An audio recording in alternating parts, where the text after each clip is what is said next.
सरकारले नीति तथा कार्यक्रम त ल्यायो, तर नीति तथा कार्यक्रममा 100 वटा बुँदाहरू छन्। प्रत्येक बुँदाहरूले के भनेका छन्, बुँदागत रूपमा विश्लेषण कसैले पनि गरेको छैन। न पत्र पत्रिकाहरूले, न विज्ञहरूले, न विश्लेषकहरूले, न कसैले पनि गरेका छैन। सबैजना केमा प्रतिक्रिया देखाइरहेका छन् भन्दा बालेनले ढाका टोपी लगाएनन्, बालेनले कालो चस्मा लगाए, बैठकमा पनि कुर्ता सुरुवाल लगाएर आएनन् र नीति तथा कार्यक्रम घोषणा हुँदै कार्यक्रम नसकिकन उनी बिचैमा हिँडे। हो ठिक हो, पक्कै पनि आफ्नै सरकारले बनाएको नीति तथा कार्यक्रमहरू वाचन गर्दा गर्दै पनि अधैर्यताका साथ बाहिरिनु निश्चय नै राम्रो कुरा होइन। यसमा केही शिष्टाचारको कुराहरू हुन्छ र आफ्नै सरकारले दिएको चिजलाई अपनत्व नलिएसम्म अरूले कसरी अपनत्व लिन्छन् भन्ने कुरा पनि हुन्छ। त्यसमा चाहिँ त्यस्ता किसिमका हरकत र क्रियाकलापहरूमा पक्कै पनि बालेन शाह सच्चिनै पर्ने हुन्छ। तर उनीले के खाए, के गरे, कतिचोटि आछ्यौँ गरे, दायाँ बायाँ साइड टक पनि गरे भन्ने कुराहरू आइरहेको छ कि त्यस्तो कुराहरूमा चाहिँ यो सञ्चार जगत र अथवा भनौँ यो देश नै पुरै केन्द्रीकृत भएको छ कि बालेन शाहको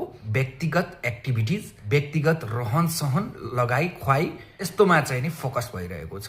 के त्यस्तो जादुमय व्यक्तित्व हुन् र बालेन शाह? उनले जे गरे पनि त्यो चाहिँ नेसनल हाइलाइटमा, लाइमलाइटमा आउनुपर्ने, सबैले उनको लवाई खवाई, रहन सहन, व्यक्तिगत आचरणको बारेमा चर्चा गरिदिनु पर्ने, विपक्षी दलहरूदेखि लिएर, पत्रकारहरूदेखि लिएर, फेसबुक युजरहरूदेखि लिएर, टिकटकमा, च्यापसमा जताततै बालेन शाहले के लगाए, के गरे, कतिखेर हिँडे, मुस्कुराए, यस्तो कुरामा किन हामी फोकस हुँदैछौँ? हामी आइडियाजमा डिस्कसन गरौँ न। हामी किन व्यक्तिमा चाहिँ केन्द्रित भएर आफ्नो बहसलाई बेफाकमा अगाडि बढाइरहेका छौँ? त्यसले समयको बर्बादी मात्र गर्छ। हो, त्यो कुराहरू पनि आउनुपर्छ, तर ओभरअल डिस्कसनको जम्मा 5 देखि 10% ती कुराहरू आइदिएको भए राम्रो हुन्थ्यो। 90% त नीति तथा कार्यक्रममा बुँदागत रूपमा विश्लेषण र व्याख्या हुनुपर्ने हो। त्यहाँ सुशासनलाई, भ्रष्टाचार विरुद्धको शून्य सहनशीलतालाई, डिजिटाइजेसन तथा लगानीको वातावरण बनाउने कुराहरूलाई फोकस गरिएको छ।